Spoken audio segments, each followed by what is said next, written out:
Hi! నేను doctor Anusha ఇమని. నేను the women's clinic అనే క్లినిక్‌ని రన్ చేస్తున్నాను.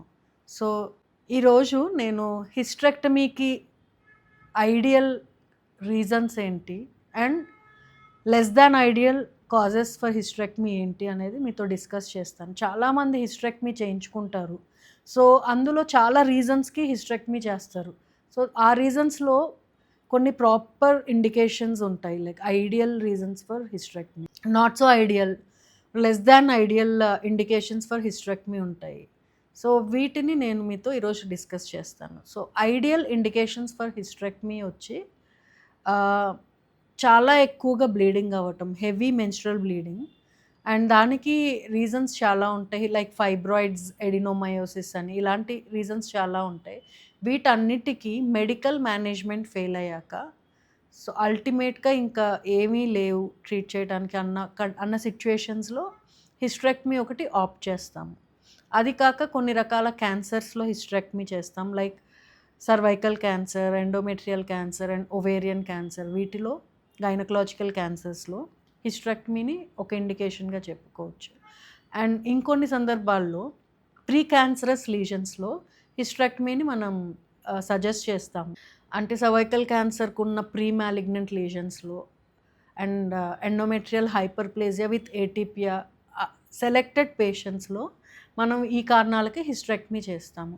ఇవే కాకుండా మనకి పెద్ద పెద్ద ఫైబ్రాయిడ్స్ ఉండి వాటి వలన హెవీ బ్లీడింగ్ అవుతున్నా, లేదంటే వాటి ప్రెషర్ వలన యూరినరీ సింప్టమ్స్ అంటే లైక్ ఫ్రీక్వెంట్‌గా యూరిన్ వెళ్ళాల్సి రావటం, లేదంటే యూరినరీ రిటెన్షన్, యూరిన్‌ని పాస్ చేయలేకపోవటం, ఇలాంటి ప్రాబ్లమ్స్ వచ్చినా, లేదంటే వాటి వలన హెవీ బ్లీడింగ్ వస్తున్నా, పెయిన్ వస్తున్నా, పీరియడ్స్ టైంలో సివియర్ పెయిన్ వస్తున్నా మనం హిస్టరెక్టమీని ఆప్ట్ చేయొచ్చు. అంటే after other medical methods have medical methods fail అయిన తర్వాత ఈ రీజన్స్‌కి మనం హిస్టరెక్టమీకి ఆప్ట్ చేయొచ్చు.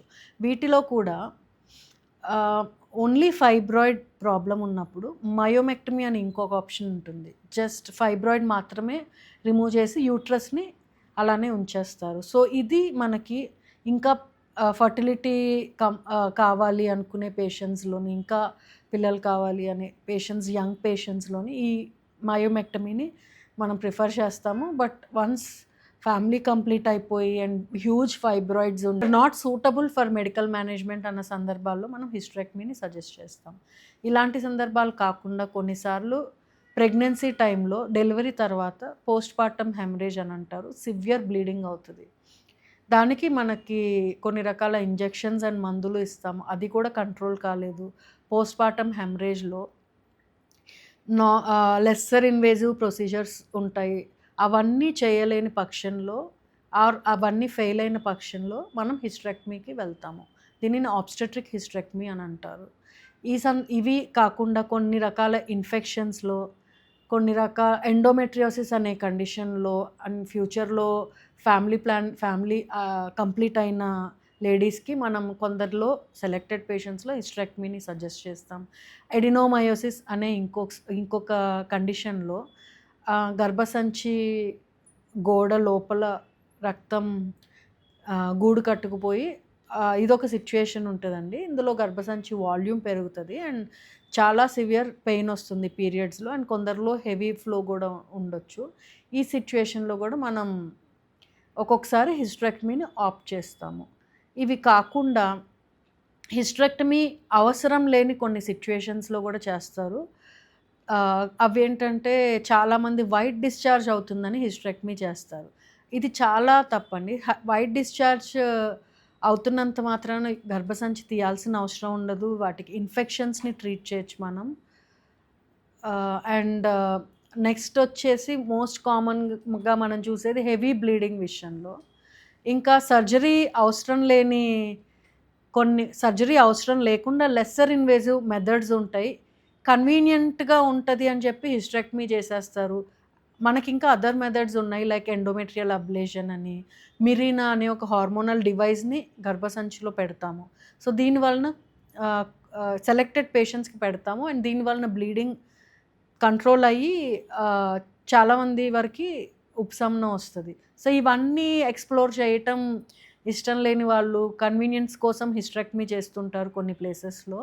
అండ్ అవి కాకుండా వైట్ డిశ్చార్జ్‌కి చేస్తుంటారు. అది కాకుండా హిస్టరెక్టమీని ఒక మెథడ్ ఆఫ్ కాంట్రాసెప్షన్ లాగా గూడా చేస్తుంటారు.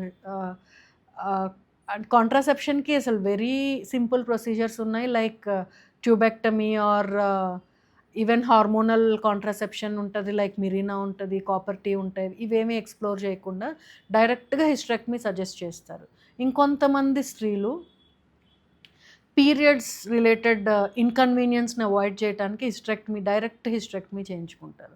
సో, వీటన్నిటికి హిస్టరెక్టమీ అనేది చాలా అనవసరమైన సర్జరీ అవుతుంది.